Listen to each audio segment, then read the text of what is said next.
The Silent University is an autonomous knowledge exchange platform for refugees, asylum seekers and migrants who have a professional background from their home countries but are not able to practice their knowledge in the country where they currently live. And the Silent University is a quite small organization. It started up in London in 2012, continued in Stockholm, and is currently being established in Berlin and Paris. And you can say that the Silent University lend the form of an academical program. So we arrange courses, seminars, workshops. We also have a website, and we make student cards, and we have our own library. And it was first started, as I said, in London, and that was in collaboration with Tate Modern and Delfina Foundation. And Ahmet Öğüt, who is the artist who has initiated this project, he was there for a residency for almost a year. So together with the team at Tate Modern, they were constructing the infrastructure of the Silent University. And the group is formed with one part of lecturers and one part with consultants. And then you have the coordinator, like arranging everything. So now the Silent University is a mobile institution which is being invited to different art institutions, so far art institutions. It took some time to start up the project, and they had a lot of meetings in London, and they worked close together with Migrant Resource Center there. They had meetings open for public, and through this they found the lecturers for the project.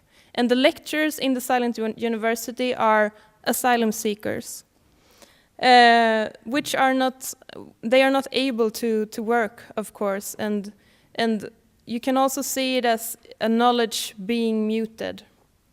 And what the project wants to do is to reactivate knowledge. This is a picture from one of the lectures held in London. And this is a picture from the resource room in London.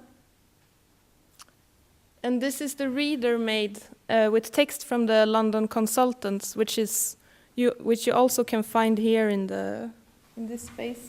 And the consultants in the project, they work as mentors for the project. Most of them have a refugee background, sharing the experience with the lecturers.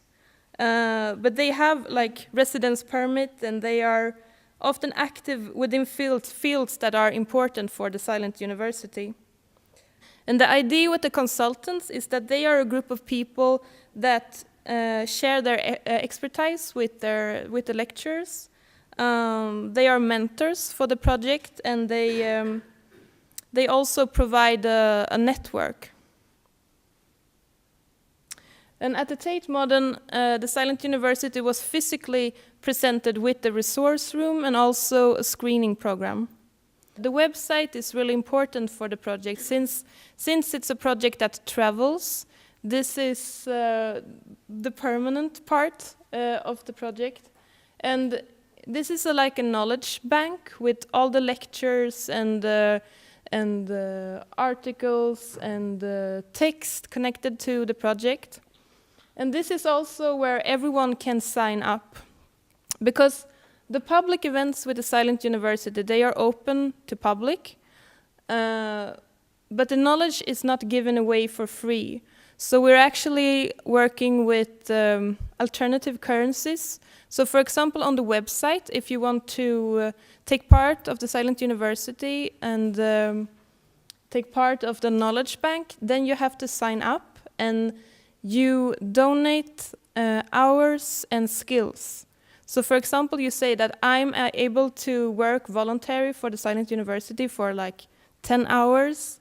I'm good at editing, or I can translate from Swedish to Arabic. Something really practical that you can donate to the project. So that is how we try to work. And also with the reader that I showed you, it's also not given away for free. If you want to receive a copy, then you donate something to the resource room or to the library. An article, a book, or something that relates to the themes in the Silent University. And of course, the project is called the Silent University, which talks about knowledge being silent, but it also speaks about silence as a method or a way of or like a powerful and strategic tool. So what Ahmet wanted to do from the beginning was to use the oppression as a kind of tool. So in London, the lectures were actually held in silence. And then you should know that the lectures, they were open for everyone to attend for free. But at that time they were not able to pay for the presentations, pay to the lecturers. So instead they did the lectures in silence. And anyone interested in lending their time and skills could register on the website and get all the information and lectures from there. And it was like a practical solution at first, but it also became very complex. And it was a part of the like artistic conceptual idea, but it was a quite intense experience for the lecturers and of course for the audience to sit in a room and listen and not listen to anything. So what happened in a symbolic way was that the lecturers withheld the knowledge from the audience, and only the members of the university who had already signed up on the website were giving access to the material. So in this instance, like silence was used as a method, and in the micro situation of the lecture, a structural injustice on a macro scale was pointed out, that this was knowledge that had been muted by society. So as I said before, the Silent University is being invited by different art institutions. And then Ahmet has come up with some general principles for the institutions that are inviting the Silent University. So what the institution should offer is a physical meeting place and the creation of public points of contact and economical means, and also provide their own local network. And then the work groups form quite organically, that one person that fits for the project leads to another one. And of course it's hard to address this type of this type of questions, because there are so many people that could be involved in this project. Like thousands of people in Sweden share this background of having a professional background that they are unable to work with in Stockholm, in Sweden. And the idea is also to try to start up like long-term commitment to the project, because as I mentioned before, it's of course a problem with fundraising and everything, that it's hard to do stuff for like a long period of time when you are an institution. You always have to apply for a new project and come up with a new idea.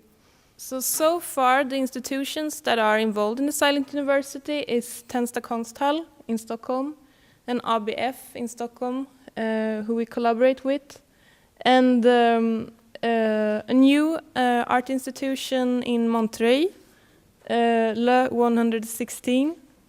The showroom in London has also been involved, and Delfina Foundation, and Tate, which is not mentioned here. This is Tensta konsthall, where I work. Tensta konsthall is an art institution. We show contemporary art. We also have a lot of public program, seminars and lectures, and a lot of local activity. And it's situated in a suburb of Stockholm called Tensta, which is in the north part of Stockholm. And it's a suburb that suffers from a very bad reputation. There's a lot of social problems in the area, and it's part of the Million Program, which was a political decision made in the mid-60s in Sweden. Like during a 10 period of time, 1 million new apartments were built in Sweden. And most of these like buildings or like areas are situated in the suburban parts of the bigger towns in Sweden. And Tensta is one of the first Million Program areas. But these areas are very like connected to social problems and segregation. Stockholm is a super segregated city. Here in Tensta, 90% of the population have a background like outside Sweden. But there's also in Tensta a very like big local engagement. There are very many associations, especially ethnical associations, and we collaborate a lot with them. Like, for example, this is a picture from the Kurdish Association, and we also work a lot with Tensta Youth Women's Center, which is a multi-ethnical association. And this was really important for the beginning of the Silent University in Stockholm, which started more than a year ago when Ahmet started to come to Stockholm. So the first part of the process, or in the process of the project, was to start to have meeting with different associations in Tensta, and through them we found like people that could be involved in the project. So this is one of our first meetings at Tensta Hjulsta Women's Center, where we meet with 2 persons that came to be 2 of the lecturers in the project.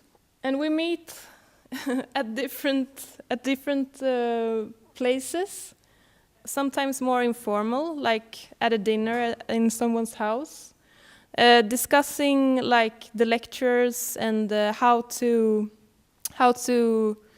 like create different topics and so on. And we also do the rehearsals for the lectures together, since many of the participants haven't been able to practice their knowledge in a very long time, so the rehearsals are important. We also decided in Stockholm not only to recruit asylum seekers, but also people that have been living in Sweden for a long time, but still haven't been able to put their practice or put their knowledge into practice.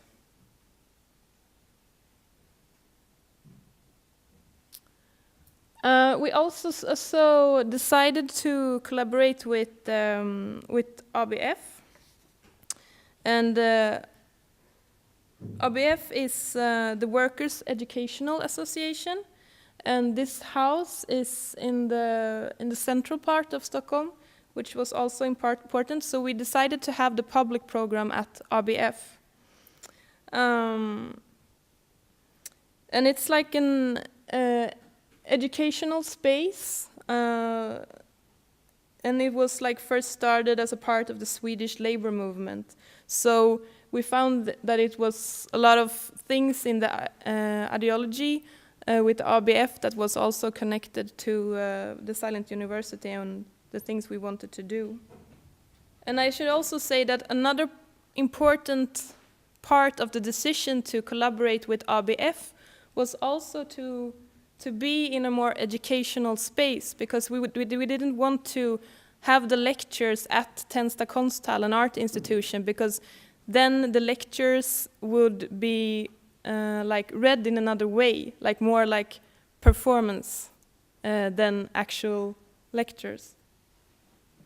So these are 2 of the Stockholm lectures, and this is how it looks on the website. They present their academical background and also the topics of their lectures. So Abdullah is a teacher from the beginning. in Arabic language, and his lecture is about how to learn a new language, or methods for how to learn a new language.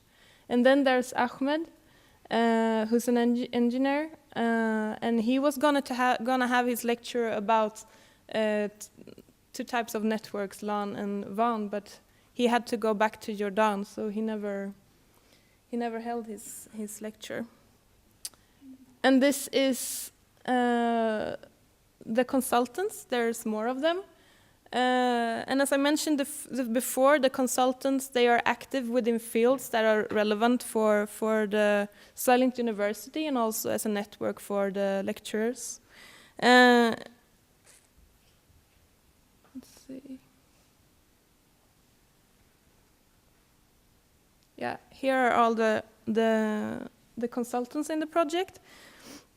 So we have Laven Mottadi, who is a freelance journalist and writer and political debater. And she's also a former editor-in-chief of a feminist cultural magazine. And then there's Trifa Shakeli, who's a writer and lecturer, and she works at Gothenburg University. And then it's also Sharam Khosravi, and he's a professor at Stockholm University and a writer. So the Silent University is part right now of a group show that we have on Tensta Konsthall called Tensta Museum Reports from New Sweden, which is about history and memory in Tensta, but also future scenarios. So in this context, of course, the Silent University is presented as an art project. And I mean, for us, it's not so interesting to call it art. It's not even important. It's not important to call it like a social project either, but it's not without significance.